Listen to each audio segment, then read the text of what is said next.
we still have a couple of things that we wanted to get into tonight, specifically with the Islanders media tour post Lou Lamoriello. They are just going around making the rounds, and Cal Clutterbuck joined the Spittin Chicklets podcast, and a couple I thought noteworthy clips that we could share and talk about here on the show. Yeah, they even open up right away in talking about how like this newfound media access, like who's basically but has a role with the team, right? Whatever that role actually is, it's some sort of media liaison, I suppose, if you want to give it an official title, said like you will now have more access to everyone.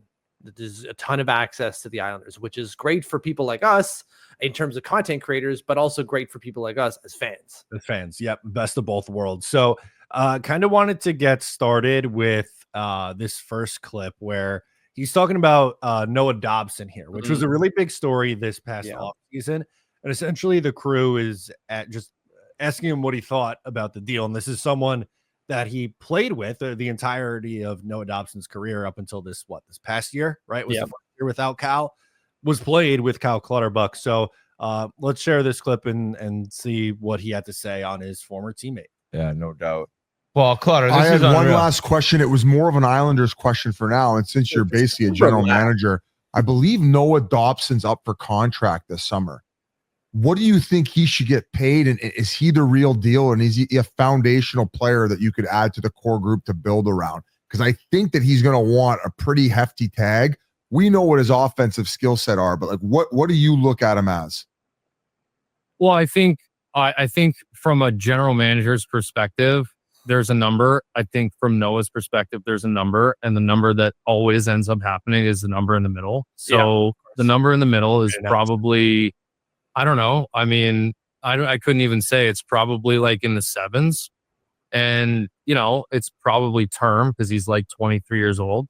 I think he's capable of doing whatever he wants to do. I think he's 25. Actually the one thing that I might have been a little bit gun shy with Noah is just his ability to like defend hard and like just be strong enough to contain some of the best players on the other team. Like when Barkov comes in, like, can you handle him? Can you handle Tkachuk below the goal line?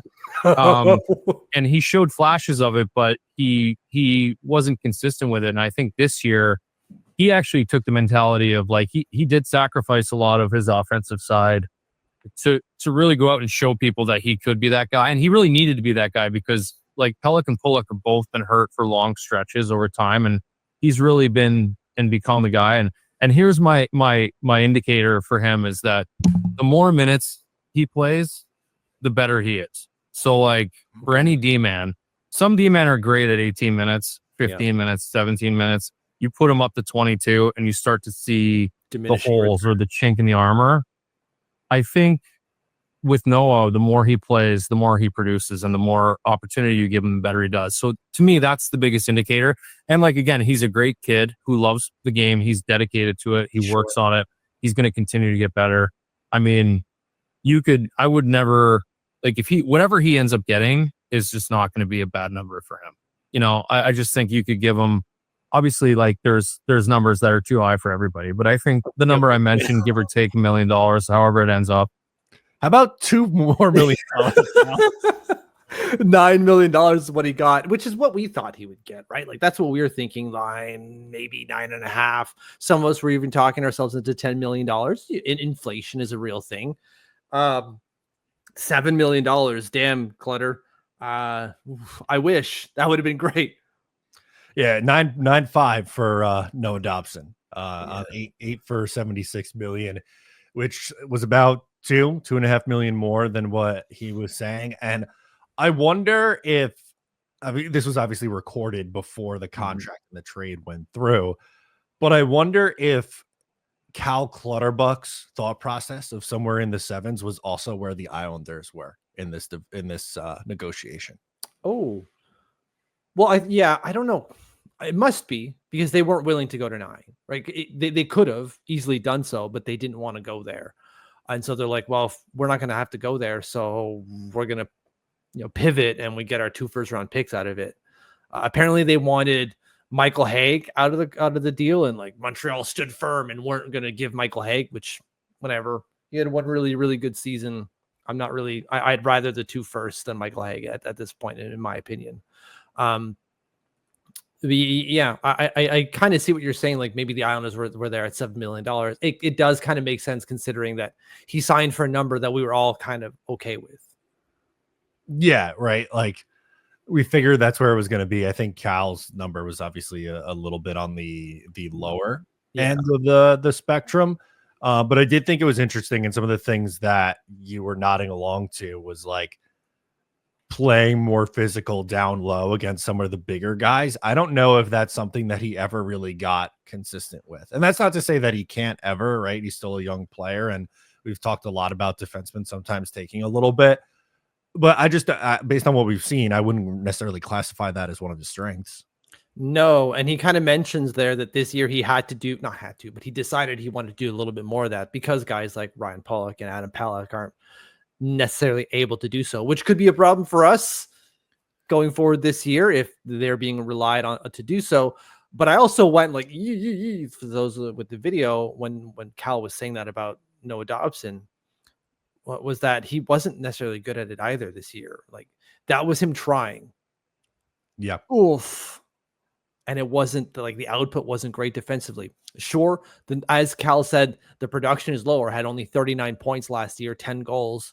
But the production didn't necessarily slow down. I believe 5-on-5. The big slowdown was on the power play, as most of the team did, right? Because they were one of the worst power play teams in the NHL a year ago. And look, they obviously made a tough decision when they traded Noah Dobson. I think anytime you trade a first round pick that is controllable and is young, like there's a risk involved with that. But clearly, I think when they had the opportunity to draft Matthew Schaefer, I think that probably changed some things for them and recoup additional picks. And then you also add obviously Victor Eklund and Keyshawn Aitchison into the mix too.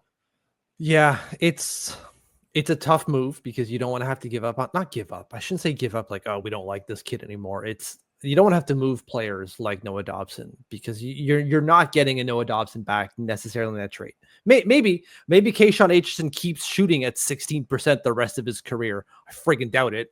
But maybe he does. And then you're going, well, we got a guy to score. We got a guy to control the blue line. Maybe it doesn't work out, but like you had one already, right? And he was in his prime, just entering his prime or even just a year in type of thing. It sucks to move out on that, but you still get something good out of it. Maybe not full value, remains to be seen, obviously. But you got something out of it at least. And so you set yourself up going forward. We got the best that we could out of that situation, I believe. Yeah. No, I definitely agree with you. And that last line, honestly, is a perfect segue into the next thing that I wanted to talk about that Cal said, where they asked him about what it was like first coming to the New York Islanders. And it seems like they kind of rallied around them being the Island of misfit toys. So I wanted to play this clip of, what it was like at the practice facility and all that good stuff. And to the Islanders, like, I mean, you guys made the playoffs, your second year there, your third year, then 2 years without. And then it kind of started, right? Like, did you see, because I mean, you were in the cup finals, like that was the cup final, the game you guys lost to Tampa. But even years prior, were you like, we're building something here? Because even when you guys had the team to do it, I was somebody like, I don't know, they can't do anything. But you must have seen something building and growing there as it was happening slowly, no? Yeah, the interesting thing was it started in I want to say it started my second year there, which would have been like maybe 14, 15. We made the playoffs. We lost to Washington 7, which was still maybe one of the most physical gauntlet series of all time.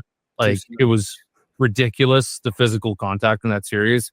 And we went to 7. I think we lost 2-1 in game 7 in Wash. Yes, they did. Got 15 shots on net. For us, things were so bad in New York at the time. We're talking our practice rink was the ice wasn't even level. You could stand at the hash marks and you would just drift down to the goal line. And then, everybody, we'd start drilling. Everybody would go to the one end. That was the high end. So you could skate downhill and then you still have to skate uphill. And we want you to play downhill. Okay. Yeah. Let's play north. Sure. Got no choice. We had no food. We had all the bad shit. And it was just they were trying to get a new rink built where the Coliseum was, and it wasn't working out. Nobody in like politics would let them do it. So then Charles was kind of looking to like just not spend that much money. And Snowy was trying his ass off to build a team, and he did a great job.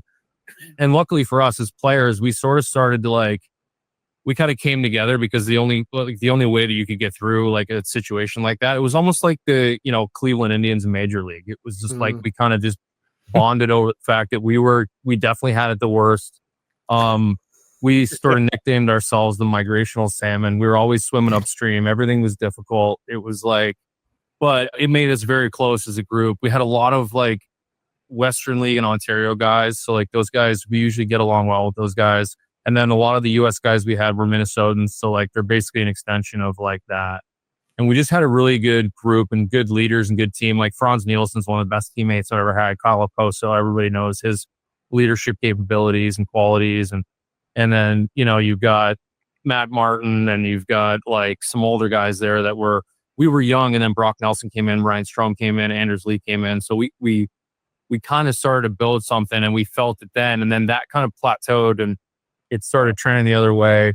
We missed the playoffs 2 years in a row, and we kind of thought like, oh shit, like we might have missed our window. And then Lou came in.